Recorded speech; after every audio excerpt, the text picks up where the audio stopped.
Hello everyone.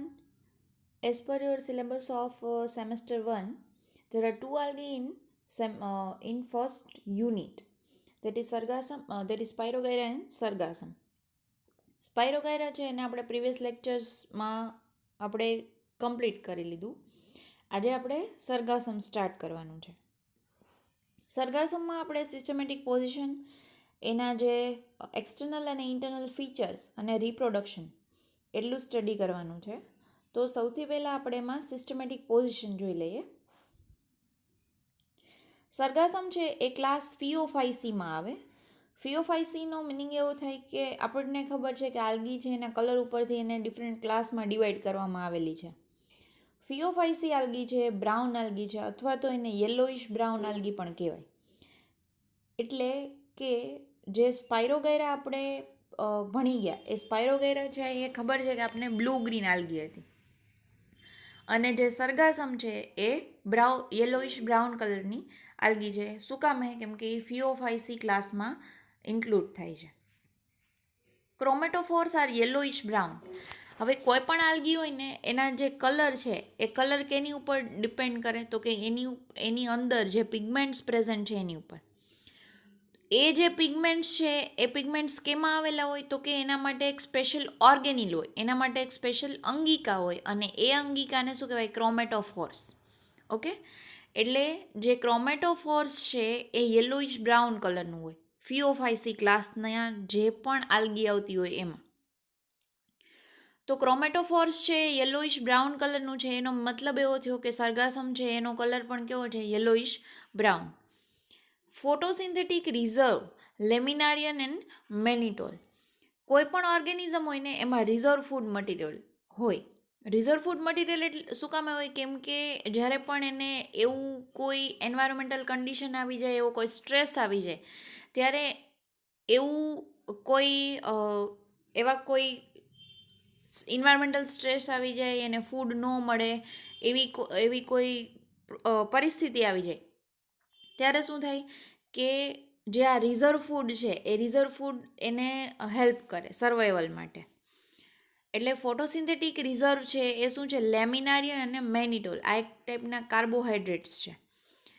મોટાઇલ reproductive cells are pyriform or and flagellate. જો આ algae છે ને, આ ક્લાસમાં જે આલ્ગી આવતી હોય એમાં એવું જરૂરી નથી કે મોટાઇલ જ હોય. મોટાઇલ એટલે કે મૂવમેન્ટ કરી શકે એવું ઓર્ગેનિઝમ. એવું નથી કે બધી આલ્ગી છે એ મોટાઇલ હોય, પણ જે આલ્ગી મોટાઇલ છે એની અંદર શું આવેલું હોય? તો કે પાયરીફોર્મ અથવા તો ફ્લેજેલા આવેલી હોય, જેને લીધે એ મૂવમેન્ટ કરી શકે. ફ્લેજેલા લેટરલી ઇન્સર્ટેડ એન્ડ અનઇક્વલ. ફ્લેજેલા એટલે કે જેના થ્રુ એ મૂવમેન્ટ કરે છે એ, બરાબર, એ લેટરલી ઇન્સર્ટેડ હોય, એટલે કે એ પાછળના ભાગથી એટેચ થયેલી હોય અને અનઇક્વલ હોય. બે ફ્લેજેલા હોય કે ચાર ફ્લેજેલા હોય તો એ કેવી હોય? બધાની જે સાઇઝ છે એ એક સરખી ન હોય, એટલે ફ્લેજેલા છે અનઇક્વલ હોય. એના પછી છે order fucales. Plants are parenchymatous, morphologically and anatomically differentiated. Plants છે પેરેન્કાઇમેટસ હોય. પેરેન્કાઇમા એટલે કે મૃદુતક કોષોનું બનેલું. એટલે આ આલ્ગી આ ક્લાસમાં કે આ ઓર્ડરમાં જે કોઈ આલ્ગી આવે છે એ પેરેન્કાઇમેટસ હોય, એટલે કે મૃદુતક કોષોની બનેલી હોય. મોર્ફોલોજી એટલે શું થાય? બાહ્ય દેખાવ, બરાબર. મોર્ફોલોજીકલી એન્ડ એનાટોમિકલી. મોર્ફોલોજી એટલે બાહ્ય દેખાવ, અને એનાટોમી એટલે કે એની અંદરની જે રચના છે એ, બરાબર, મોર્ફોલોજીકલી અને એનાટોમિકલી ડિફરન્ટ હોય. Medulla are filamentous. Asexual reproduction is absent. એમાં એસેક્સ્યુઅલ રિપ્રોડક્શન થતું ન હોય, અને સેક્સ્યુઅલ રિપ્રોડક્શન માટે એક સ્પેશિયલ સ્ટ્રક્ચર આવેલું હોય. એ સ્ટ્રક્ચરને શું કહેવાય? કોન્સેપ્ટેકલ્સ, બરાબર. એના પછી છે ફેમિલી સરગાસી. સોરી. હવે સરગાસી ફેમિલીમાં જે કોઈ પણ ઓર્ગેનિઝમ આવે એના કેરેક્ટર્સ છે. એમાં છે axis ટેરેટ bearing distinct foliar organs, vesicles usually present lateral or immersed in the terminal branchlets. Axis એટલે કે જે એની જે એજીસ છે એના ફોર એક્ઝામ્પલ એમાં લીફ જેવું સ્ટ્રક્ચર આવેલું હોય કે સ્ટેમ જેવું સ્ટ્રક્ચર આવેલું હોય તો એ છે એની જે સરફેસ છે સ્મૂધ ન હોય, બરાબર છે.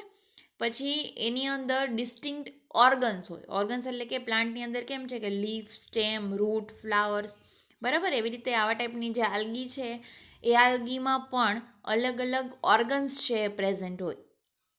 જો સ્પાયરોગાયરા આપણે ભણ્યા તો સ્પાયરોગાયરા છે એ કેવી હતી તો કે પ્રિમિટિવ આલ્ગી હોય ને એવી હતી કે એનો જે સેલ છે સિંગલ સેલ છે એ જ બધું કામ કરતો. પણ આ આલ્ગી છે એ વેલ ડેવલપ આલ્ગી છે અને વેલ ડેવલપ આલ્ગીમાં ડિફરન્ટ ઓર્ગન ગ્રેડ સુધીનું જે એનું ઇવોલ્યુશન છે એ થયેલું હોય અને એના લીધે એમાં ઘણા બધા સેલ્સ આવેલા હોય. એ મોર્ફોલોજીકલી અને એનાટોમિકલી ડિફરન્શિએટ આપણે મોર્ફોલોજીકલી અને એનાટોમિકલી ડિફરન્ટ દેખાતી હોય અને એમાં અલગ અલગ ઓર્ગન્સ આવેલા હોય અલગ અલગ ટાઈપના વર્ક કરવા માટે. એમાં બ્રાન્ચીસ થયેલી હોય એટલે કે એનું જે થેલસ હોય, બરાબર, આલ્ગીનું જે બોડી હોય એને આપણે શું કહીએ થેલસ હોય. એનું જે થેલસ છે એમાં બ્રાન્ચિંગ પ્રેઝન્ટ હોય. જેવી રીતે પ્લાન્ટમાં બ્રાન્ચિંગ હોય ને એવી રીતે આના થેલસમાં પણ બ્રાન્ચિંગ પ્રેઝન્ટ હોય. જીનસ સરગાસમ, foliar organs narrow, branched, leaf-like with a distinct midrib. બરાબર. આના જે ઓર્ગન્સ છે એ કેવા હોય? નેરો હોય, બ્રાન્ચ હોય. નેરો હોય, સાંકડા હોય, બરાબર છે ને, એની બ્રાન્ચિંગ થયેલી હોય, લીફ જેવા હોય અને લીફની વચ્ચે જે મિડરીબ હોય, બરાબર, મિડ વેઇન કહીએ આપણે, એવી મિડરીબ પણ પ્રેઝન્ટ હોય. Vesicles are generally lateral, fertile branches lateral or terminal panicles, એટલે કે આની અંદર ફર્ટાઇલ બ્રાન્ચીસ હોય, બરાબર. રિપ્રોડક્શન છે સેક્સ્યુઅલી જ થાય છે, એ સેક્સ્યુઅલી થતું નથી. તો જે બ્રાન્ચીસ છે એની ઉપર એક સ્પેશિયલાઇઝ સ્ટ્રક્ચર આવેલું હોય એને શું કીધું આપણે? રિસેપ્ટેકલ્સ. એ રિસેપ્ટેકલ્સ છે એ લેટરલ એટલે કે છેડાના ભાગે હોય અથવા તો વચ્ચેના ભાગે પણ પ્રેઝન્ટ હોય. એના હવે આ જે થયું એ શું થયું? Systematic position. હવે આપણે શું જોવાનું છે? અકરન્સ. અકરન્સ એટલે કે એની જે હેબિટાટ છે એ કઈ જગ્યાએ જોવા મળે છે એને શું કહેવાય? એની અકરન્સ કહેવાય. The genus Sargassum is represented by 150 species found chiefly in tropical and subtropical seas of southern hemisphere.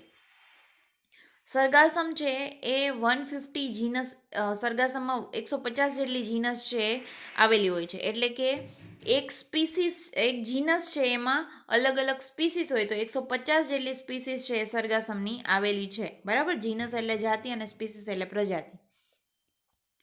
Found chiefly in tropical and subtropical region, બરાબર.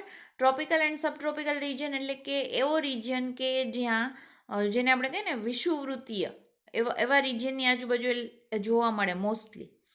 The plants from huge floating masses in Atlantic ocean of African continent between 20 degree to 35 degree north latitude, બરાબર. તમને ખબર છે altitude અને latitude હોય. તો આવા જે પ્લાન્ટ છે ને કેવી પ્લાન્ટ એટલે કે આ જે આલ્ગી છે એ ક્યાં જોવા મળે? તો કે જે આપણે કહીએ ને કે ખારા પાણીમાં જોવા મળે, બરાબર, દરિયામાં જોવા મળે. અને કેવી રીતે જોવા મળે? તો કે હ્યુજ ફ્લોટિંગ માસ હોય, એક જથ્થામાં જોવા મળે. ઘણો બધો જથ્થો હોય ને એ દરિયામાં શું થાય? ફ્લોટ થતો હોય. અને આવો જે વધારે આનો જે ગ્રોથ છે એ ક્યાં જોવા મળે છે? એટલાન્ટિક ઓશનમાં, બરાબર. Hence this part of Atlantic ocean called Sargasso ocean, બરાબર. એટલો બધો જથ્થો જોવા મળે છે આલ્ગીનો એટલાન્ટિક ઓશનમાં કે એ ઓશનને જ નામ આપી દીધું છે કે સરગાસો ઓશન, બરાબર. હવે આ જે ઇમેજ છે આ ઇમેજમાં તમને દેખાય છે આ જે આખો બ્રાઉન કલરનું પાર્ટ છે આ સરગાસમ છે એ ગ્રો થયેલી છે, બરાબર. આ જે છે એ એટલાન્ટિક ઓશન છે અને અહીંયાથી એનું કલેક્શન થાય છે. Species of Sargassum also found along the coast of Australia, India and Ceylon. Some of the common Indian species of Sargassum are Sargassum cinereum, Sargassum carophyllum, Sargassum duplicatum, Sargassum cristifolium, Sargassum tannarium, Sargassum illicifolium, Sargassum plagiphyllum, Sargassum wigti, Sargassum mycerocystium, બરાબર છે. આટલા Australia, India જેવી કન્ટ્રીમાં જોવા મળે છે, Atlantic ઓશનમાં જોવા મળે છે, અને ઇન્ડિયામાં એની 16 સ્પીસીસ જોવા મળે છે. એના નામ અહીંયા આપેલા છે. It found in coastal area of Porbandar, Mumbai, Okha, Lakshadweep island. બરાબર છે. ગુજરાતમાં ક્યાં ક્યાં જોવા મળે છે? તો કે પોરબંદર અને ઓખાના જે કોસ્ટલ લાઇન છે, બરાબર, ત્યાં જોવા મળે છે. લક્ષદ્વીપ આઇલેન્ડમાં જોવા મળે છે, અને મુંબઈમાં પણ જોવા મળે છે. એટલે કે જે કોસ્ટલ રિજિયન છે ઇન્ડિયામાં, એમાં જોવા મળે છે. હવે છે એનું thallus structure. Sargassum plant is macroscopic, more or less bushy in habitat. બરાબર છે. સરગાસમ છે એ મેક્રોસ્કોપિક છે, એટલે કે એને જોવા માટે આપણે માઇક્રોસ્કોપની જરૂર પડતી નથી. સ્પાયરોગાયરા છે એ સ્પાયરોગાયરા માટે માઇક્રોસ્કોપની રિક્વાયરમેન્ટ છે. એ માઇક્રોસ્કોપિક આલ્ગી છે. જ્યારે સરગાસમ છે એ કેવી છે? મેક્રોસ્કોપિક આલ્ગી છે. બરાબર. મોર ઓર લેસ બુશી. બુશીનો મિનિંગ શું થાય? કે એકદમ આમ જથ્થામાં ઉગતી હોય. બરાબર છે. તમે આગળની ઇમેજમાં જોયું તો એકદમ આમ એનો આખો માસ હોય એવી રીતે ગ્રો થાય. બરાબર છે. તો એવા ટાઈપના પ્લાન્ટને શું કહેવાય? બુશી પ્લાન્ટ કહેવાય. એટલે કે પ્લાન્ટ છે એ માઇક્રોસ્કોપિક છે અને bushy in habitat. Apparently like small angiospermic plant. Angiospermic plant જેવું આપણને દેખાય. બરાબર. કેમ કે એની અંદર લીફ જેવા સ્ટ્રક્ચર હોય, સ્ટેમ જેવું સ્ટ્રક્ચર હોય, એટલે કેવું લાગે? એન્જિયોસ્પર્મિક પ્લાન્ટ જેવું દેખાય. Plant body is radially symmetrical. બરાબર છે. તમારે આ ઝૂલોજીમાં પણ આવી ગયું હશે. પ્લાન્ટની જે બોડી છે રેડિયલી સિમેટ્રિકલ હોય, એટલે કે એની જે બોડી છે એને વચ્ચેથી બે સરખા ભાગ પાડી શકાય. Some species such as Sargassum vulgare and Sargassum filipendula are found attach to the substratum. હવે ઘણી બધી આલ્ગી છે, આપણે એવું કીધું કે આ ઓશન છે એમાં આપણને ફ્લોટ થતી હોય એવી જોવા મળે. ઘણી બધી આલ્ગીની જે આલ્ગીની ઘણી બધી સ્પીસીસ છે. બરાબર. એ સ્પીસીસમાંથી બે સ્પીસીસ જે છે એ બે સ્પીસીસ એ જે કોઈ સબસ્ટ્રેટમ છે, બરાબર, કોઈ પથ્થર છે એની સાથે એટેચ થયેલી હોય એવી પણ આમાં સ્પીસીસ છે જોવા મળે છે. Free floating unattach forms like Sargassum natans is very common. બરાબર છે. જે ફ્રી ફ્લોટિંગ હોય, એટલે કે એને કોઈ સબસ્ટ્રેટમની જરૂર ન પડતી હોય એટેચ થવા માટે, એવી આલ્ગી જે છે એને શું કહેવાય? Free floating algae. અને એ જે છે એ બહુ કોમન હોય. હવે અહીંયા જે છે તમને સ્ટ્રક્ચર દેખાય છે. બરાબર. આ ઇમેજમાં આમાં આજે આપણે એવું કીધું ને કે સરગાસમ છે એકદમ માસમાં ઉગે, એટલે આ એનો આખો માસ છે.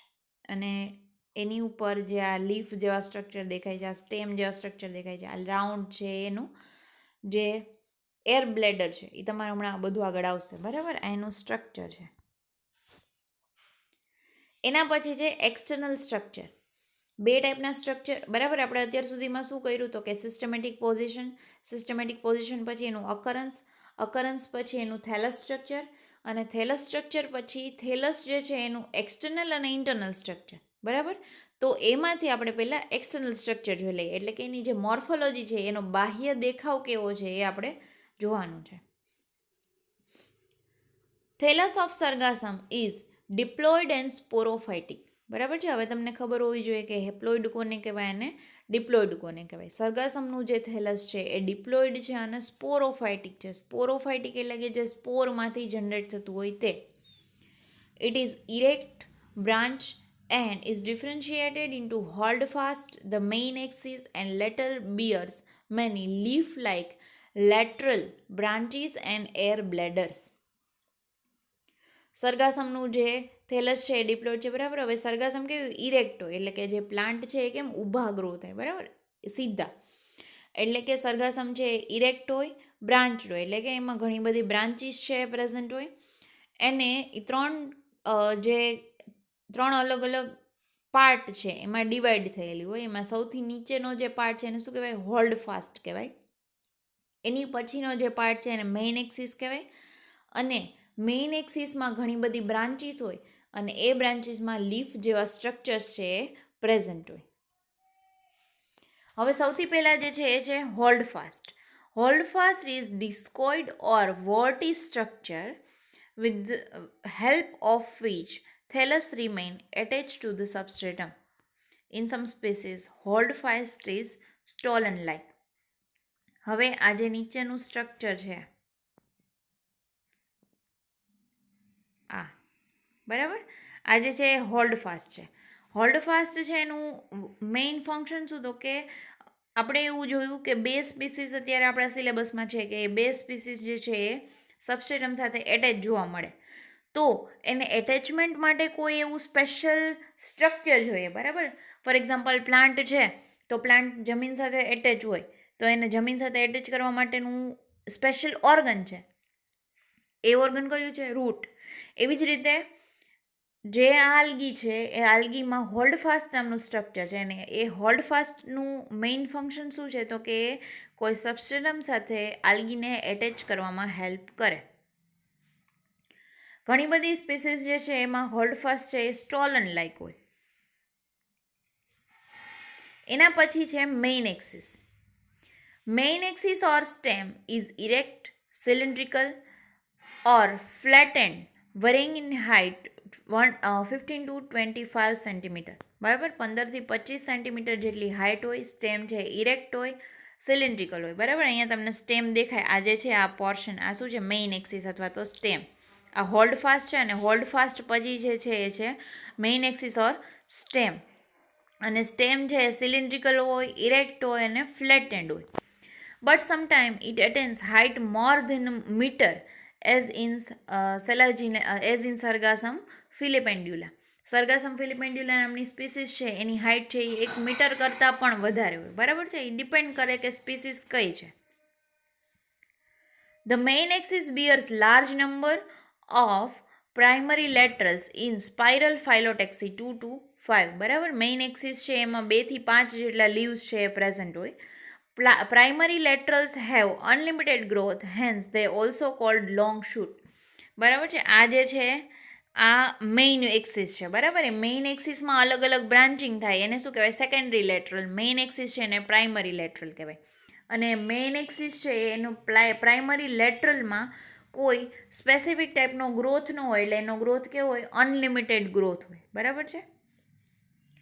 Main axis as well as primary laterals bears flat leaf-like branches known as secondary laterals or leaves. બરાબર. જેવી રીતે મેં તમને કીધું કે આ પ્રાઇમરી લેટરલ છે એનો ગ્રોથ છે એ અનલિમિટેડ હોય, એટલે કે અનલિમિટેડલી ગ્રોથ કરી શકે. અને સેકન્ડરી લેટરલ્સ છે એ સેકન્ડરી લેટરલ્સમાં શું આવેલું હોય? લીવ્સ આવેલું હોય. અને લીવ્સનો ગ્રોથ છે ને એ લિમિટેડ હોય. એનું એવું ન હોય કે એ બહુ વધતા જાય. બરાબર. અમુક લિમિટ સુધી એનો ગ્રોથ થાય, પછી એ સ્ટોપ થઈ જાય.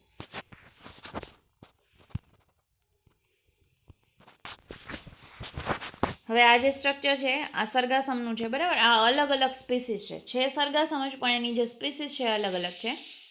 આ જે છે મેઇન એક્સિસ છે. મેઇન એક્સિસમાં આ પ્રાઇમરી લેટરલ્સ કહેવાય. બરાબર છે. અને આ જે છે એ લીવ્સ છે, સેકન્ડરી લેટરલ્સ. બરાબર. લીફ લાઇક એક્સપાન્શન, આ લીફ જેવું સ્ટ્રક્ચર છે. આ જે છે એક્ઝિલરી બ્રાન્ચીસ છે. પછી આ જે રાઉન્ડ રાઉન્ડ દેખાય છે એર બ્લેડર્સ છે, જે એને ફ્લોટ થવામાં હેલ્પ કરે. ઓકે. આ જે ડિફરન્ટ સ્પીસીસ છે એમાં ડિફરન્ટ લીવ્સ હોય, અને સ્ટ્રક્ચર બધા સેમ જ હોય, પણ એની જે સાઇઝ છે એના શેપ છે એમાં ડિફરન્સ આવે. એના પછી છે લીવ્સ. બરાબર. Leaves are flat, simple with distinct midribs. Leaves છે એ કેવો હોય? તો કે ફ્લેટ હોય, સિમ્પલ હોય, અને એની જે મિડરીબ છે એનાથી વચ્ચેથી ડિસ્ટિંક્ટ થતા હોય. બરાબર. આ જે લીવ્સ છે એ લીવ્સ છે એ કેવા હોય? ફ્લેટ હોય. પછી એ જે વચ્ચે મિડ વેઇન હોય. બરાબર. જેવી રીતે આપણે નોર્મલ લીવ્સમાં હોય, એ મિડ વેઇનથી એ ડિફરન્શિએટ થતા હોય.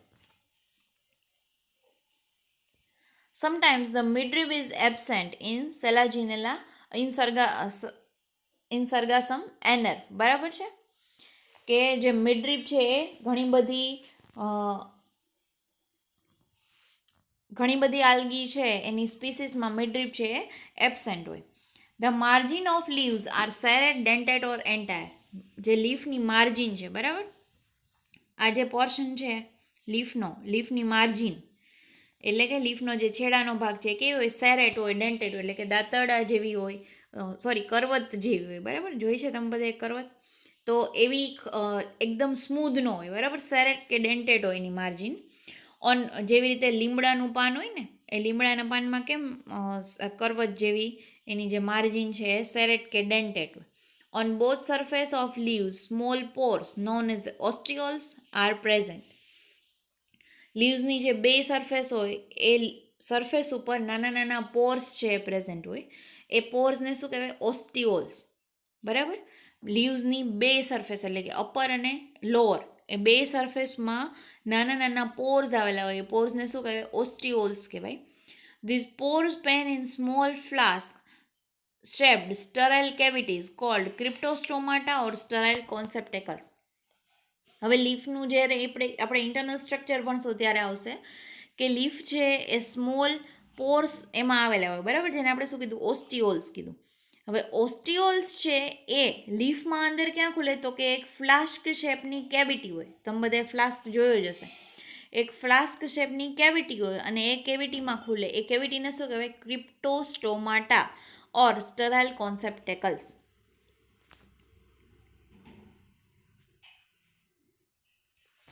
The leaves present in the lower part of primary lateral bear rudimentary axillary branch and those present in upper portion have axillary branches system. One or more basal member of axillary branch are modified into globular or spherical air bladders. હવે આપણને ખબર છે કે બે ટાઈપના લેટરલ્સ હોય, primary લેટરલ્સ અને secondary લેટરલ્સ. તો પ્રાઇમરી લેટરલ છે એની ઉપર સ્પેશિયલાઇઝ બ્રાન્ચિંગ હોય. બરાબર? પ્રાઇમરી લેટરલ છે એમાં સેકન્ડરી લેટરલ તો હોય જ, એટલે કે લીફ તો પ્રેઝન્ટ જ હોય. પ્લસ એમાં એક બીજા ટાઈપની બ્રાન્ચ હોય. એને શું કીધું? રૂડિમેન્ટરી એક્ઝિલરી બ્રાન્ચ. બરાબર છે? હવે એવી રૂડિમેન્ટરી એક્ઝિલરી બ્રાન્ચ સાથે સાથે એક્ઝિલરી બ્રાન્ચ સિસ્ટમ પણ હોય અને એ બ્રાન્ચ સિસ્ટમની ઉપર સ્પેશિયલાઇઝ ગ્લોબ્યુલર એટલે કે રાઉન્ડ અને સ્પેરિકલ સ્ટ્રક્ચર હોય. એને શું કહેવાય? Air bladder. ઓકે? હવે આ જે છે આ શું છે? Primary lateral. બરાબર? આ લીવ્સ જેમાં ગ્રો થાય એ શું છે? Secondary lateral. પ્રાઇમરી લેટરલમાં સેકન્ડરી લેટરલ સાથે અહીંયા પણ શું છે? આ પ્રાઇમરી લેટરલ છે, આ સેકન્ડરી લેટરલ છે. બરાબર? એટલે પ્રાઇમરી લેટરલમાં સેકન્ડરી લેટરલ સાથે એક સ્પેશિયલાઇઝ્ડ બ્રાન્ચ છે એ ડેવલપ થાય. એને શું કીધું? એક્ઝિલરી બ્રાન્ચ અથવા તો રૂડિમેન્ટરી એક્ઝિલરી બ્રાન્ચ. એમાં એક સ્પેશિયલાઇઝ ગ્લોબ્યુલર અથવા તો સ્ફેરિકલ સ્ટ્રક્ચર ડેવલપ થાય. બરાબર? અહીંયા તમને દેખાય છે બધામાં રાઉન્ડ સ્ટ્રક્ચર. એક ગ્લોબ્યુલર અથવા તો સ્ફેરિકલ સ્ટ્રક્ચર છે એ ડેવલપ થાય. એને શું કીધું? Air bladders. ઓકે? એના પછી છે air bladders. Air bladders are filled with air and help the plant in floating by increasing buoyancy. In some species of air bladder terminates into leaf. According to some algologists, the air bladder help in respiration. બરાબર? હવે air બ્લેડરનું function અને એનું structure. Air bladder છે એ air it is filled with air. એનો મતલબ એવો થાય કે એર બ્લેડર છે એમાં હવા ભરાયેલી હોય. બરાબર? હવે એનું ફંક્શન શું? તો કે ઇટ હેલ્પ્સ ટુ ફ્લોટ. બરાબર? આલ્ગીને ફ્લોટ થવામાં હેલ્પ કરે. હવે ઘણી બધી એવી સ્પીસીસ છે કે જેમાં ઘણી બધી એવી આલ્ગીની સ્પીસીસ છે કે જેમાં એર બ્લેડર છે એ લીફનું પણ વર્ક કરતા હોય. બરાબર? સ્પેશિયલ અમુક ગ્રોથ થઈ જાય એનો એ ગ્રોથ સુધી એર બ્લેડરનું વર્ક કરે ને પછી શું છે? લીફમાં ટર્મિનેટ થઈ જાય. ઘણા બધા આલ્ગોલોજીસ્ટ એટલે કે જે આલ્ગીની સ્ટડી કરતા હોય એવા સાયન્ટિસ્ટ, ઘણા બધા આલ્ગોલોજીસ્ટ છે એ લોકોનું એવું કહેવું છે કે એર બ્લેડર છે એ રેસ્પિરેશનમાં પણ હેલ્પ કરે. બરાબર? રેસ્પિરેશન એટલે કે શ્વાસોશ્વાસની જે ક્રિયાઓ છે એમાં પણ એર બ્લેડર છે એ હેલ્પ કરે. એના પછી છે રિસેપ્ટેકલ્સ. The subsequent member of the axillary branch, cylindrical or flattened structure called receptacles. The receptacle bear reproductive organ in spherical flask-shaped structure which are known as conceptacle. બરાબર? હવે જો આ જે છે આ પ્રાઇમરી લેટરલ છે, આ સેકન્ડરી લેટરલ છે અને એમાંથી આવા સ્પેશિયલાઇઝ સ્ટ્રક્ચર ડેવલપ થાય અને એ structure plus air bladder develop થાય. એના પછી રિસેપ્ટેકલ ડેવલપ થાય. બરાબર છે? આ રિસેપ્ટેકલ બ્રાન્ચ છે. એ રિસેપ્ટેકલ બ્રાન્ચમાં સ્પેશિયલાઇઝ રિપ્રોડક્ટિવ ઓર્ગન છે એ ડેવલપ થાય. કેમાં ડેવલપ થાય? તો કે સ્ફેરિકલ ફ્લાસ્ક શેપના સ્ટ્રક્ચરમાં ડેવલપ થાય અને એને શું કહેવાય? કોન્સેપ્ટેકલ્સ. બરાબર? ઓસ્ટિઓલ્સ, કોન્સેપ્ટેકલ્સ, રિસેપ્ટેકલ બ્રાન્ચ એ બધું તમારે યાદ રાખવાનું છે. ઓકે, આપણે શું કર્યું આજે? સિસ્ટમેટિક પોઝિશન, પછી એનું અકરન્સ, થેલસ સ્ટ્રક્ચર અને એક્સટર્નલ સ્ટ્રક્ચર. એક્સટર્નલ સ્ટ્રક્ચર કોનું કોનું? તો કે હોલ્ડ ફાસ્ટ, એના પછી મિડરીબ, એના પછી લીવ્સ, એર બ્લેડર અને રિસેપ્ટેકલ. તો અહીંયા આપણે એક્સટર્નલ સ્ટ્રક્ચર છે એ કમ્પ્લીટ થાય છે. નેક્સ્ટ લેક્ચરમાં આપણે આ સર્ગાસમ છે એનું ઇન્ટરનલ સ્ટ્રક્ચર છે એ ભણશું. Thank you.